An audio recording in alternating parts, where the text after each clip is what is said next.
And by the way, as Tracy Swedlow walks out of the room, please embarrass her profusely and thank her for a great, wonderful event as always. And there she goes. All right, see, she's so accommodating.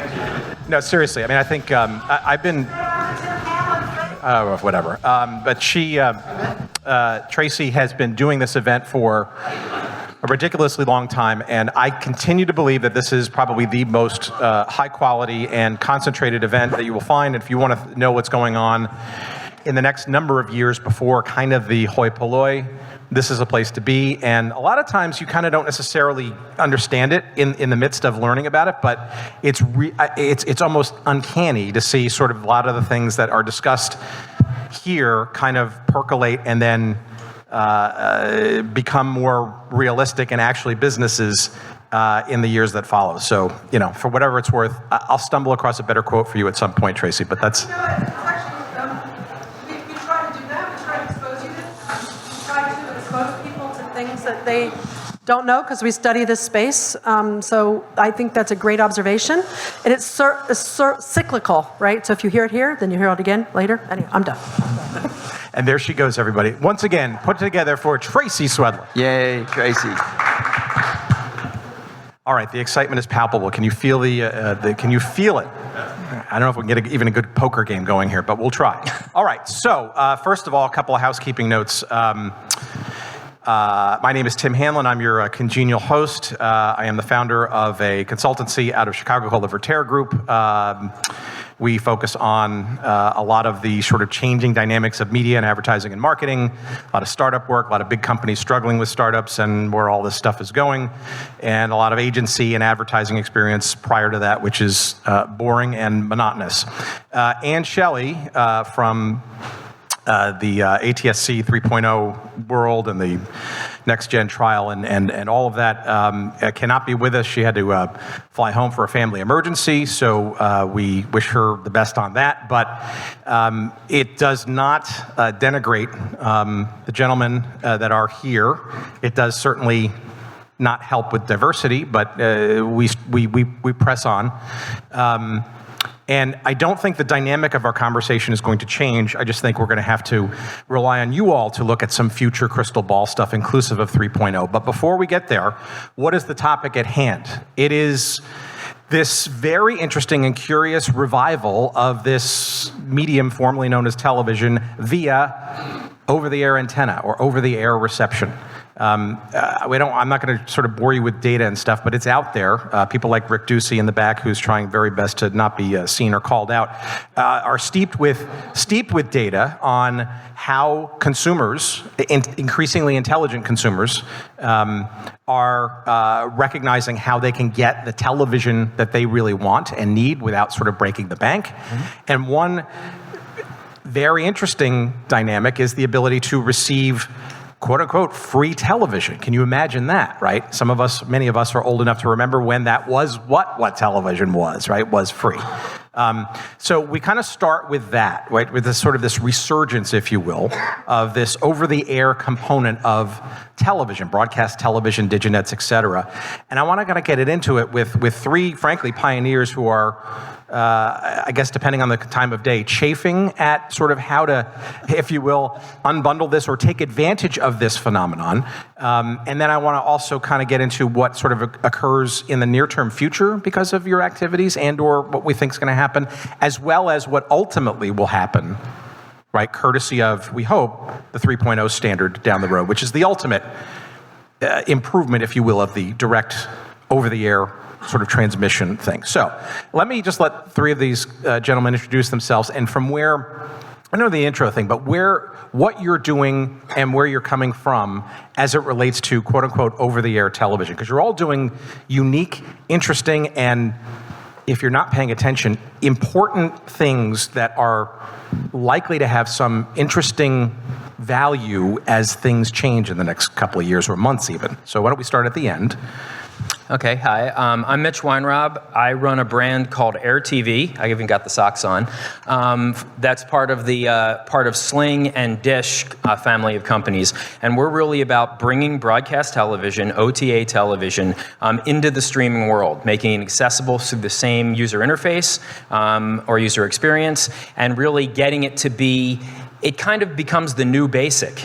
If you remember back in the start of cable, broadcast TV kind of was basic, and then basic became 100 channels and it cost you $100. We really are looking at broadcast TV and over-the-air television as the new basic. It should be the foundation of whatever other services that a customer wants to view, and we do that by bringing in the antenna television and combining it in that same user interface, making it accessible to the consumer, where they can then layer on whatever other services they want to add.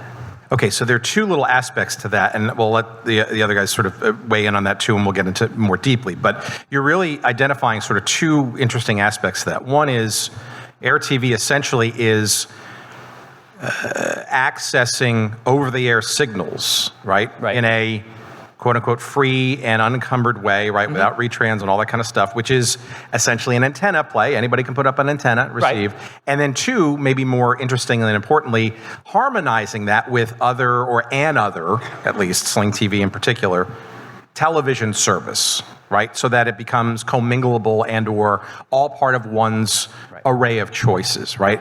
That combination part sounds kind of hard, right? The antenna part seems technically challenging, but the combination of how you take two sort of input systems, right? One of broadcast signals via this and, say, an online streaming thing via Sling. How do you, that's got to be the biggest challenge, no? It is, and that's part of what we do uniquely, I think, today, is combine that so it is truly one remote, one UX. Customer can DVR their content.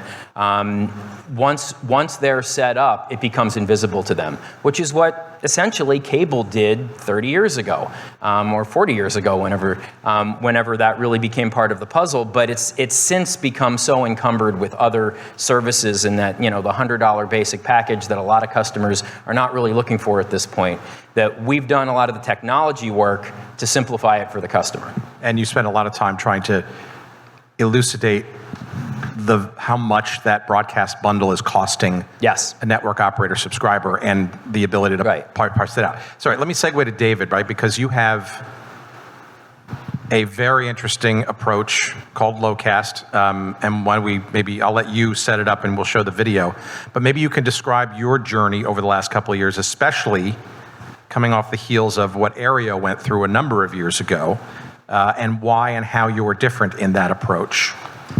Thanks. Well, if I just take a step from what Mitch just described, if you're at your home, you can put up an antenna and get broadcast signals over the air, or you can get those broadcast signals to the Air TV device, which then puts them in streaming format.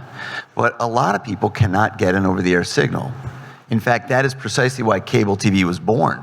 Correct. People living in a valley could not get the over-the-air signal from the towers on the other side of the mountains, so they put up a community antenna TV system and strung the wire down to the valley. All Lowcast does is take the concept of boosting a broadcast signal to the internet.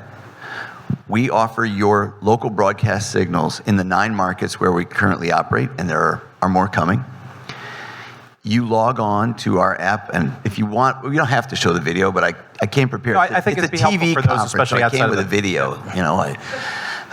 You watch your local broadcast stations, but it's geo-fenced to your area, and we ask users to make a contribution to our nonprofit. We're a nonprofit. That's the only thing that makes us different from any of the other speakers you hear. And why is that? Because there is a provision of the Copyright Act dating back to 1976, when Congress overturned the Supreme Court decisions making it illegal for a cable operator to retransmit a broadcast signal unless they got permission. There was a carve-out for nonprofits. It said if you're a nonprofit or a governmental entity, you may retransmit that broadcast signal if you're not a cable operator. And historically, that had been used by so-called TV translator services. You know, the local state university or fire station would put up an antenna, receive the broadcast signal, and then boost it out. We took that concept to the internet. I started a nonprofit called Sports Fans Coalition. We're the ones who got the FCC to end the sports blackout rule. We took that nonprofit and said, now we're going to be in the business of retransmitting broadcast signals over the internet. And the journey, if you will, has been me being wrong every step of the way. I mean, I'd like to tell you I'm this smart guy, but I've been completely, clangingly wrong every step of the way. And we can get into more of that later if you like. Well, I'm not so sure about that, but what I'm hearing are two sort of major themes there. One is the nonprofit angle, which is probably the cleanest distinction between what you and Aereo did, aside from the technology, right? Because Aereo was a for-pay service, ostensibly without necessarily getting permission from the broadcasters to do so. That's true, but now, if you permit me, because I teach this at law school, so I have to hold Teach forth. us, please. I will teach you. Aereo was relying on a different part of the Copyright Act. When Congress overturned those original Supreme Court decisions, it created what's called the performance right. If you own the content, you're the broadcaster, and somebody wants to publicly perform it, meaning I send it from one tower to many people, one antenna to many people, that's not allowed. You have to pay the broadcaster for that. But if it's one-to-one, you put up your own antenna on your roof and just watch that, that's allowed. Aereo put up 10,000 dime-sized antennas and said each user gets one antenna. And the courts bought it at the district level, at the circuit level, but not the Supreme Court. Well, 3 of the Supreme Court. The only time Fair enough. The only time I ever agreed with Justice Scalia on anything was with Ditto. And I encourage you to read his dissent because it was quite. And I don't think the technology worked either, by the way. Well, that's another issue. Okay, but so that's that. But the other issue I'm hearing also is this repeater phenomenon, right? Or this repeater thing, which is, as you've sort of hinted at, is something that's been part and parcel of broadcast technology and landscape for many. So I guess my sort of quick counterpoint on that is that sounds very much, that repeater strategy, even more interesting to communities that have not had a whole lot of broadcast and or media concentration, right? So states and C and D counties, if you will, right? Versus the 9 markets that you're in, which are very concentrated as major metropolitan areas. Although I think you're saying also that even those areas have their gaps, such as the San Francisco. Let me give you a story.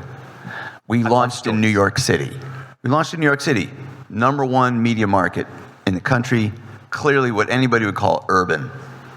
But we could only afford to put our receive antenna, because every local market we operate in has a receive antenna. We collect it over the air, we send it to a server, we hand off to the CDN in each market. We put the antenna on an office park building in Ronkonkoma, Long Island. That's at the very end of the Long Island Railroad. But it's definitely New York. Definitely the New York City market. Yeah. We could not get WPIX. What? Outdoor commercial antenna, we couldn't get the signal. I'm convinced that broadcast signals, there's a lot of conversation going about mapping. What's the coverage? Contours, Everything else. The reason why cable became popular was because people couldn't get the over-the-air signal.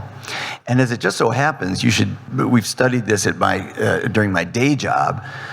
Energy efficiency standards are increasing the impermeability of envelope structures to all wireless.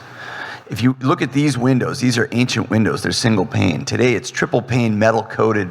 That's harder for a signal to get through, even a broadcast signal. So people are always going to have a little bit of trouble getting an over-the-air signal. And frankly, I would argue it's not necessarily in the commercial broadcaster's interest to make sure everybody can get a signal, because when they're paid on retrans, they make more money. Okay, so we're going to come back to the retrans issue in a minute or 2 minutes. But Jim, by contrast, right, you've been toiling away with Digia/BTV in a number of markets with an accessible broadcast bundle that is gaining the rights of the broadcasters in a form factor that just simply brings those signals into a mobile and or just digitally accessible way that arguably an antenna may be very hard to kind of form fit into, right? So maybe you can give a little bit of a description of what you're doing and your journey in this process with the broadcast community. Digi actually started in my head back around the turn of the century when I was a internet streaming guy who helped invent internet streaming and brought Bloomberg TV on the map and all sorts of fun stuff. And everyone was saying the internet was going to destroy all forms of media known to man, including broadcast TV. And having spent years working with Cisco on multicast on the internet, I knew that was not going to happen. It wasn't going to happen because a broadcast medium is wonderful to have. Not only that, why would you get rid of a perfectly good redundant network? Imagine emergency response and all that. You're going to rely just on the internet?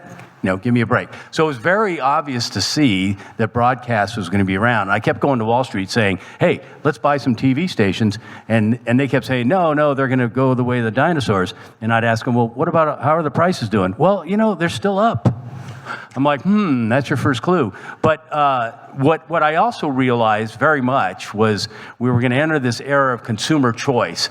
I didn't necessarily see how wonderful the new content era would be, but I did know that consumers would have a choice. And the way I looked at it is, you're walking into a hotel, right?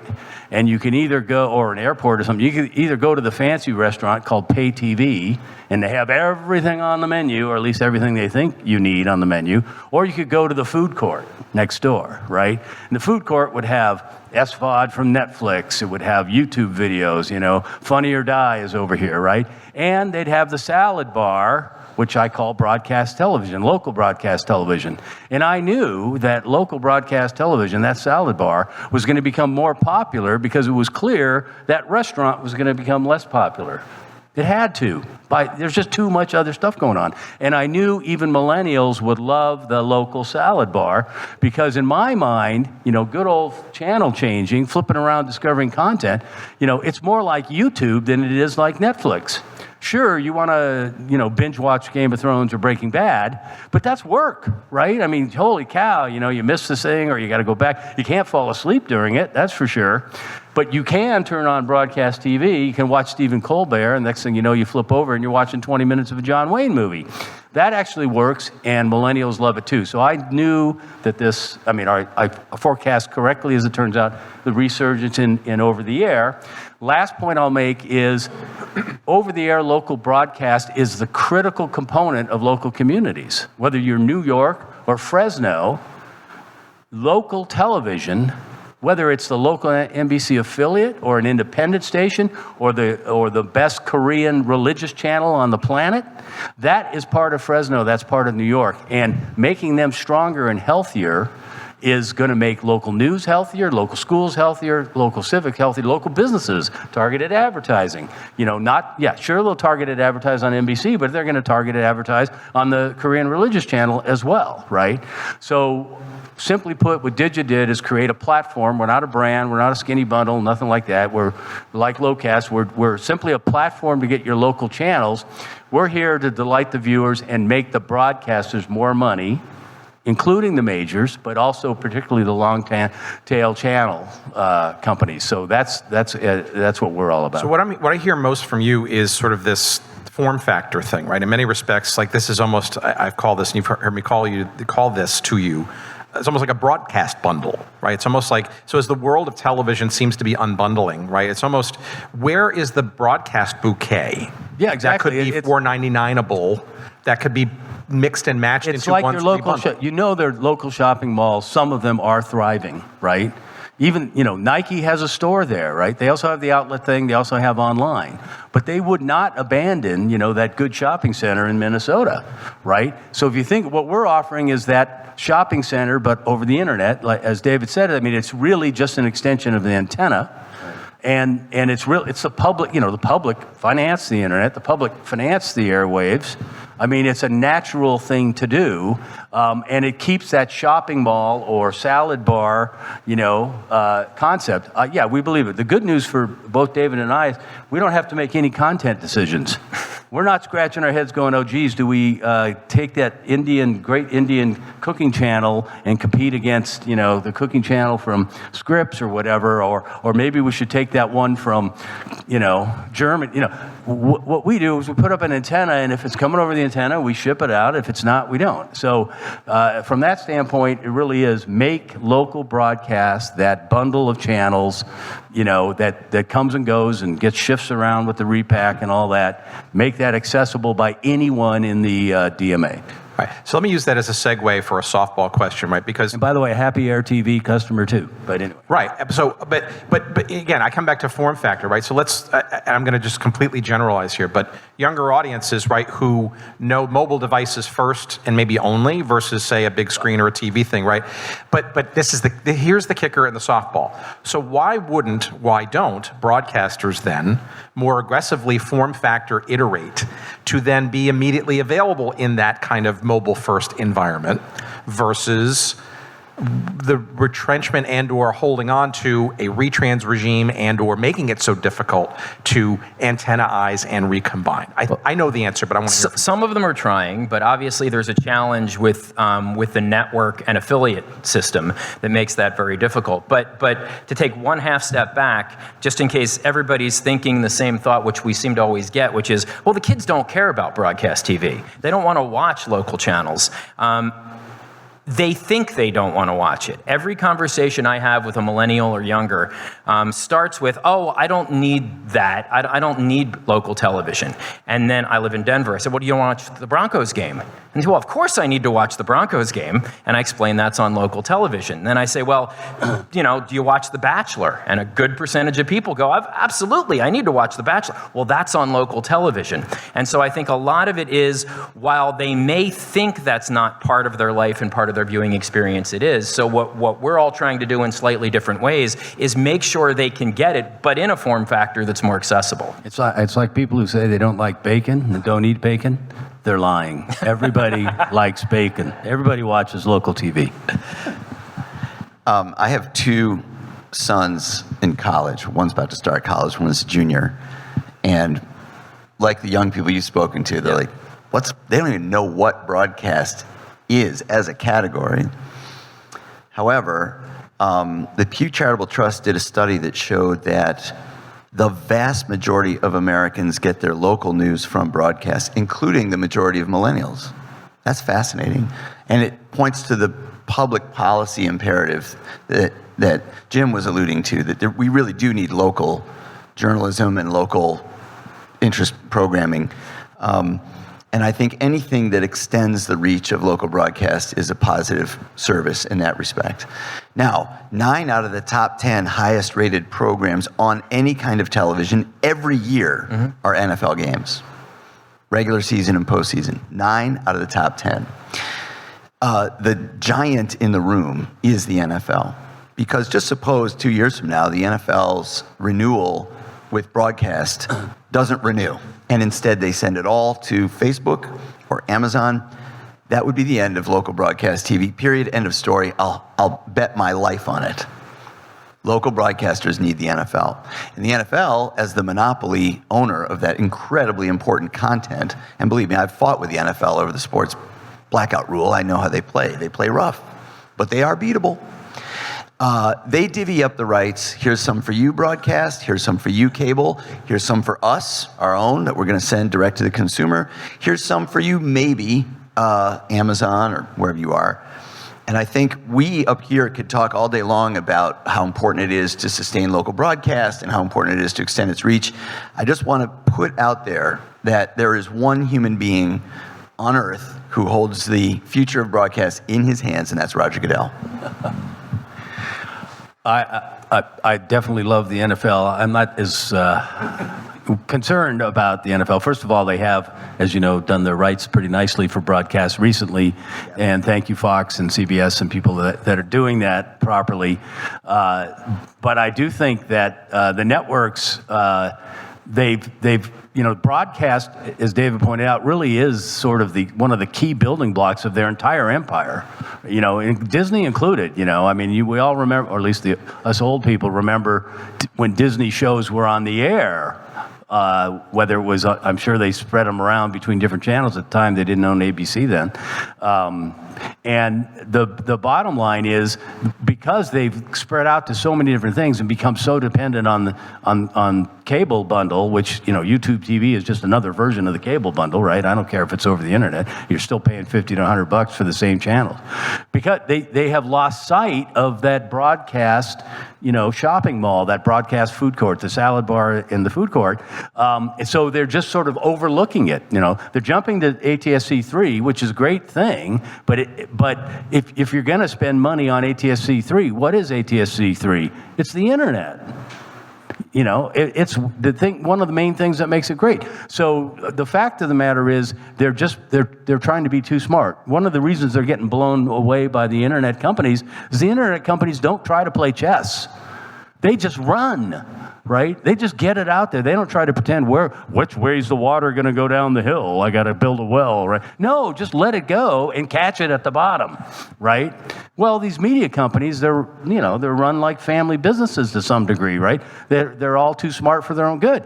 And I think that's why they have somewhat overlooked this opportunity. Now, granted, they have tons and tons of cash flow to protect. Right, much more so than the music industry. We saw this entire movie before, 15, 20 years ago, with battling Napster and all that around the turn of the century. Very similar, except for 50 times the cash flow. So when you have 50 times the cash flow, with all due respect, I understand why they might be more cautious, but I think they're missing it. And if they just answer the key question, do you want local broadcast television to thrive? And I think they all say yes now. They may have quibbled about it 5 years ago.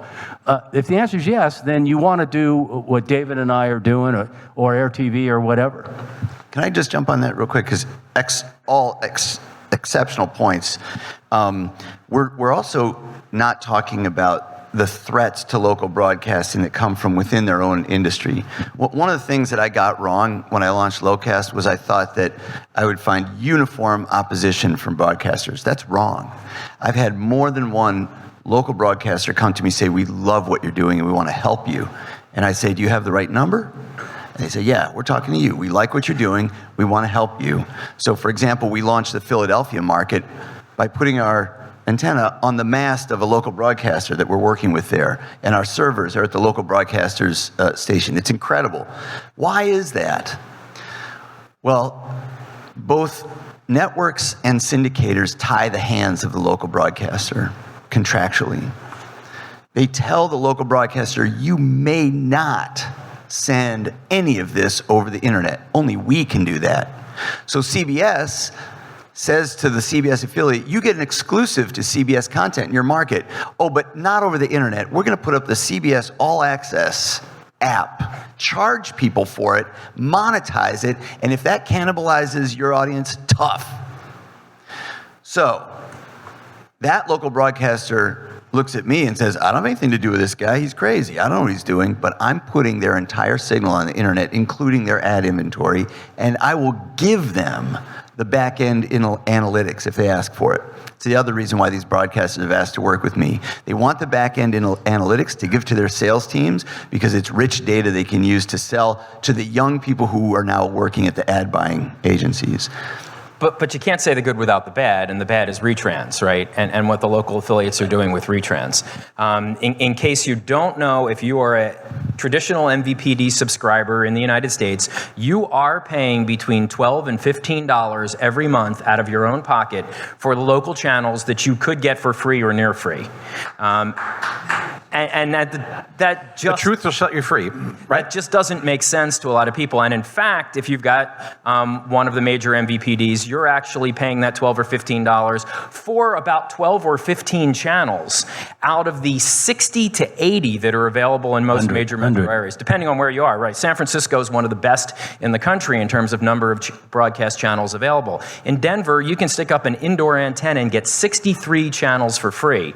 But most people in Denver are paying Comcast between $12 and $15 to get about a dozen of them.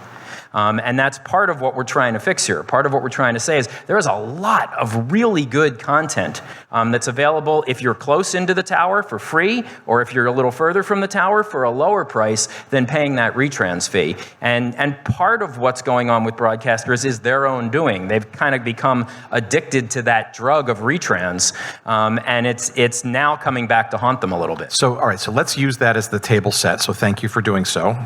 Your check's in the mail. No, your PayPal's, Venmo's coming, whatever.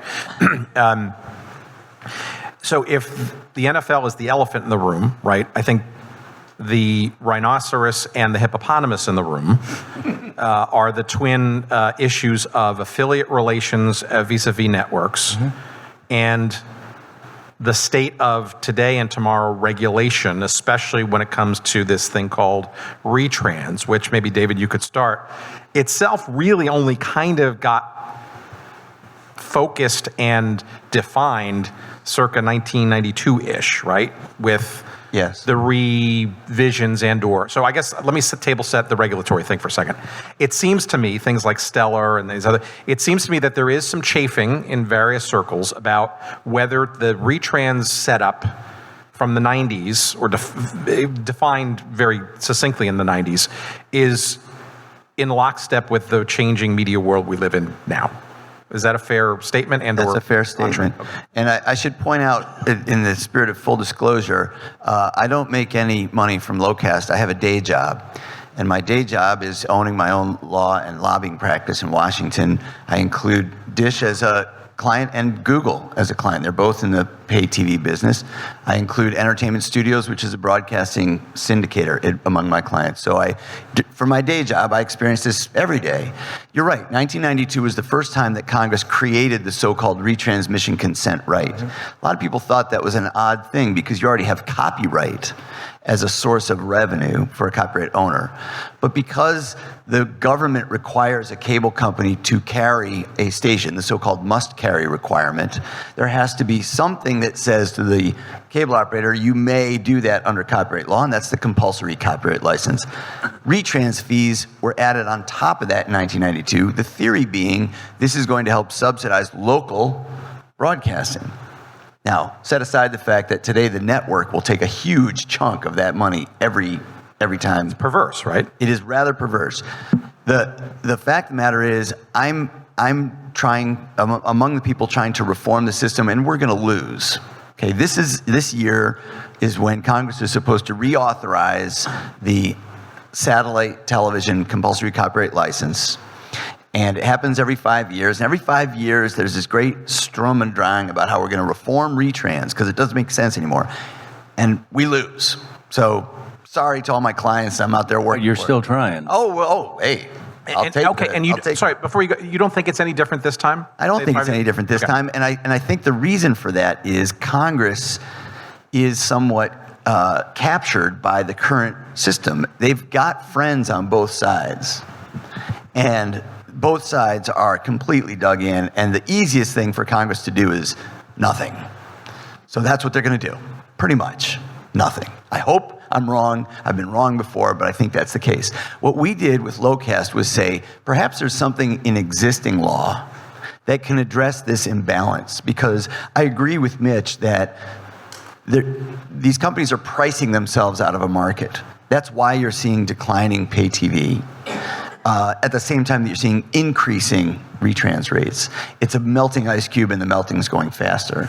But we asked this question: could this provision buried in the Copyright Act from 1976 that's never been litigated be one of the answers, so that someone who still wants to watch broadcast but wants to cut the cord can do so over the internet, or otherwise get their signal they can't get over the air? Because again, as I said at the beginning, cable started precisely because people could not get an over-the-air signal. So I actually think the retrans system is contributing to this overpricing of a product and the overbundling of a product, because there is an imbalance in bargaining power, I think. And they're actually, in order to maintain their bundled rates with the networks, to get their bundled rates with the MVPDs, they're actually lowering the cable channel costs and raising the broadcast channel costs because broadcast is the most sought after thing. So they're even making it worse in order to protect, and it's a lot of money, right? I mean, I don't know, Disney, you know better than I do, is probably getting $12, $14 a home, right? And for all their cable channels, mostly ESPN and Disney Channel, and maybe with the major MVPDs, maybe they're approaching $2. With the new folks, they're maybe over $3.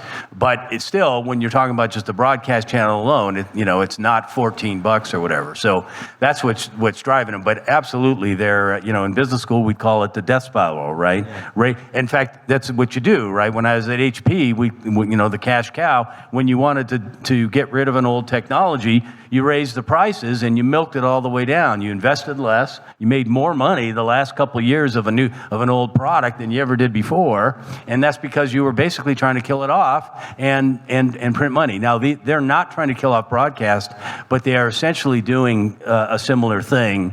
Again, back to they're overthinking this. And I'm going to ask you this, Jim. We can have this conversation out loud in front of everybody.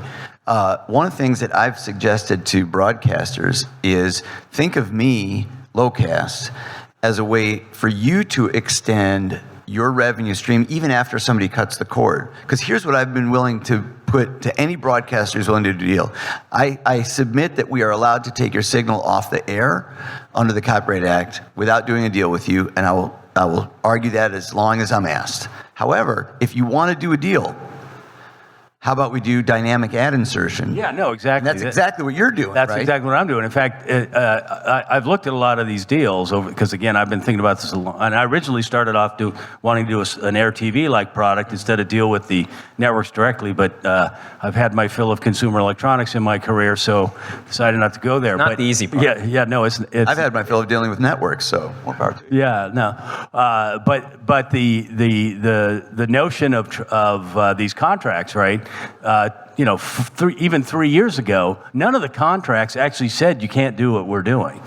They were just vague about it. Some of them, first of all, some of them referred to streaming as the actual over-the-air broadcast signal, and other ones talked about you can't do streaming, but streaming is not a legal term. Okay, I mean, okay, you can't do Netflix. In fact, most people thought streaming was Netflix, SVOD, right? Well, we're doing the simultaneous geofenced broadcast. We're retransmitting like we had an antenna on the top of an apartment building, right? So reality was, all the contracts were basically were wide open, and they could do, and in most cases, even with the major networks, their syndicators are happy about what we're doing because they're like, shit, if I'm licensing my the Ellen show to a CBS affiliate and I'm NBC, I want them to have as many eyeballs as possible so they'll pay me more money next year. So the syndicators have always been, go for it, go for it, go for it. You don't even need a deal with us, right? That's how they look at it. So the networks have really created a bigger problem here than they needed.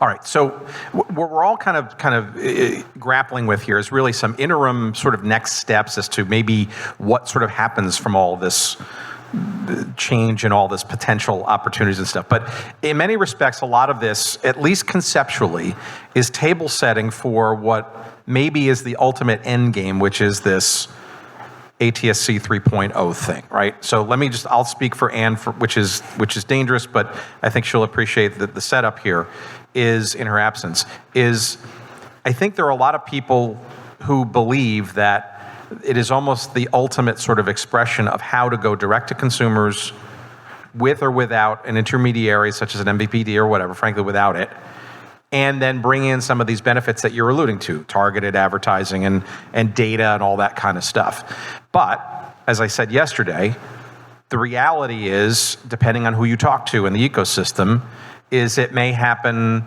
in 3 years or 5 years or 7 years or whatever, and it may not be distributed evenly, shall we say, in that process, right? So I guess what I would argue is, assuming that maybe this happens largely someday, right? What in the short term, the 3 to 5 year window and stuff, arguably you're pushing on issues about how broadcasters can be relevant in that period of time, even when 3.0. Let me just jump. So first of all, it's not the ultimate anything. It's a great thing. It's improving broadcast. It is a good thing. But it is not a panacea or whatever. The fact of the matter is it relies on the internet. It relies on still antennas. All three of us have a future with ATSC 3. In fact, I would absolutely make the case, and we knew well about ATSC 3 to begin with. We look at ATSC 3 as something that helps the broadcasters make more money. So it's not an either-or thing. The fact that the networks don't realize that what we're doing now is a pathway to ATSC 3, a lot of the broadcasters do, as David alluded to. The local folks, man, they love what we're doing, right? They love what all three of us are doing because they just want more eyeballs. And then if they can get targeted advertising, which, of course, guess what? ATSC 3 is not going to do targeted advertising any different than I'm going to. It's called the internet. Whoa, it's just not, it's not like what it is going to do. Here's what final thing on ATSC 3. Great thing. Number one thing it's going to do, it's going to lower the cost of having multicast channels. So you're going to have more channels in every neighborhood, and they're going to be cheaper. So you're going to see some really narrowcast channels that are going to be really exciting.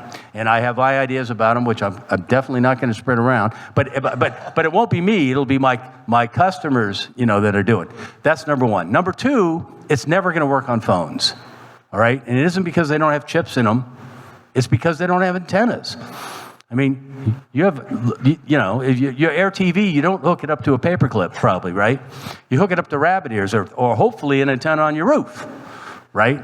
Well, guess what? If you take an antenna on your roof and carry it around with your phone, you're going to get good ATSC 3. And ATSC 3 is better for coverage and all that with the OFDM and modulation, et cetera. But the bottom line, it is not a panacea. It's a wonderful thing to help local broadcasts, so we're all for it. But let's look at the consumer side of ATSC 3, right? It does provide a lot of opportunities. If you read through the specs and the developing specs, there's opportunities for a whole bunch of different things that broadcast TV doesn't do today. That's all well and good, may help the broadcaster. When does the consumer care? The consumer does not care about ATSC 3. They don't even know about it. They don't even know about it, and even if they knew about it, they wouldn't care at this point. When they care is when there's content on ATSC 3 that isn't on ATSC 1. And doesn't matter, again, consumer doesn't care about repacking and all that kind of stuff. They care about, is there more TV to watch? Is there TV that I want that I can't get on the traditional system? And so far, there's not a lot of that going on. There's a lot of folks talking about testing the technology and repackaging their signals and all of that, but there isn't a whole lot of conversation about getting additional content out there. When that happens, in my mind, that's when ATSC 3 takes off. That's when the consumer cares. That's when they'll buy a device that will allow them to receive that signal, and they'll start to spend money, and the ecosystem really gets rolling. I was a legal advisor to a majority FCC commissioner when the digital transition took place. Which one? Commissioner Susan Ness. Mm-hmm. And she and I had to first try to get our heads around 8VSB and all the technical jargon. You guys are very good at spinning the FCC with technical jargon. But the bottom line is that many of the professed benefits of the digital transition did not materialize. So, for example, data casting was going to be a huge deal, and we had to set a fee, a 5% fee on any revenue from data casting. We all do love the 16:9 aspect ratio, and we're all loving HD, and now we're going to get 4K and 8K. That's all very good. But was it, it was a tremendous gargantuan public policy, machination we went through for that. I see a similar parallel in the ATSC 3.0 discussion in that we definitely are being told there's this parade of wonderful that's about to happen. Much of that, I think, the broadcast industry is betting much of that will be part of any cable retransmission. That is, you have to take you name it. But if you recall, when we went digital the first time, there is no must-carry right for multicast programming. And in fact, even in retrans deals, multicast channels are not included. What Jim and I are doing, though, I think multicast is a bonanza. Right? I was approached by a New York broadcaster who said, hey, we're not on your system. Would you put us up? And I was like, Let me check. Do we have capacity? Yes, sure. They've got 6 different multicast channels that carry things like Laugh TV and all kinds of stuff. Put it up there. People love that. I talked to the general counsel of the public TV station in New York. Hey, you've got PBS Kids going out over the air on multicast. Nobody can see it. We'll put it up. His answer was, I can neither tell you to stop or to proceed. Got it. I got it. So we put up PBS Kids, and now you can be driving through New York or riding on the subway and give the kid your phone and watch PBS Kids. That's great. So I do think there's a lot of potential for rich, new, and I do think micro-local is the way to go. It's certainly missing right now. But I think the broadcast industry, I'll disagree with you a little bit, Jim, on this. I think the broadcast industry missed the biggest opportunity by not having the chipsets include 8 VSB, so that even if you were able to perfect the antenna, you could get that over the air and not have it apply to your data plan. That was a missed opportunity. I think they tried, but the Broadcoms of the world didn't bake in the 8 VSB digital over-the-air signal. So it is what it is. And Next Radio died pretty much trying to do that with the backing of MS on the radio side with FM chips and stuff. So, all right, so we literally have 2.5 minutes left. So I hate to use a crystal ball term, but I mean, there's a lot of variables in this discussion, right? There are a lot of things that could break one way or the other, regulatorily, consumer-wise, the economics of bundles. We haven't even talked about a macroeconomic downturn, which is probably cyclically overdue and maybe gets people rethinking how much they spend on their discretionary income on things like television and entertainment.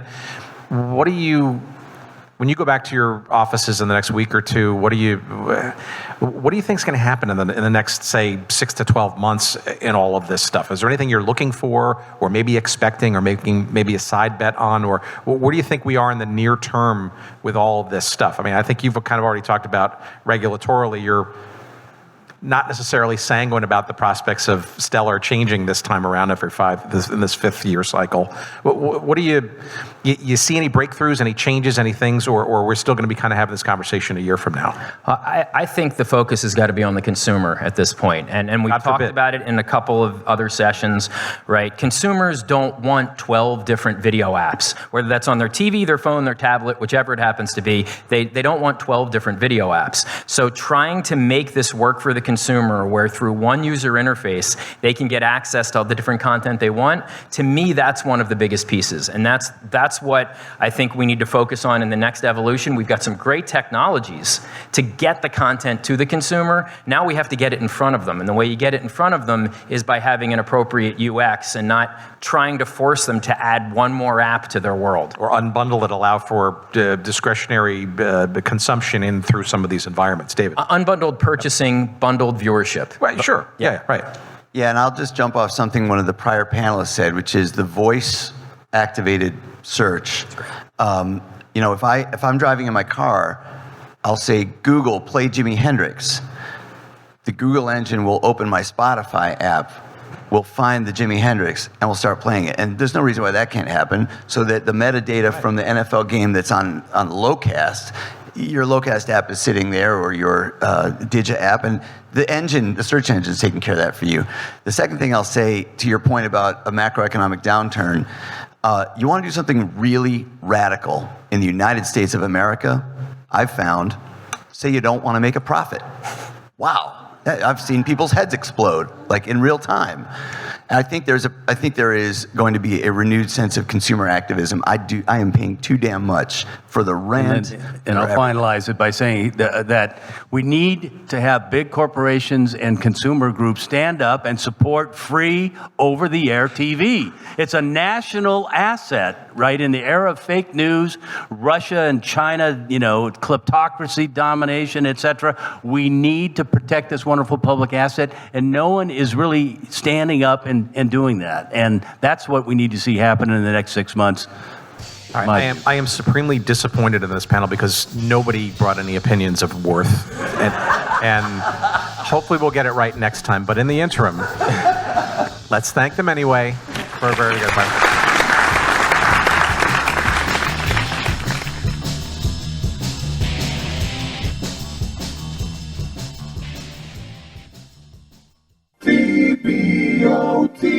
Created with free version for non-commercial use.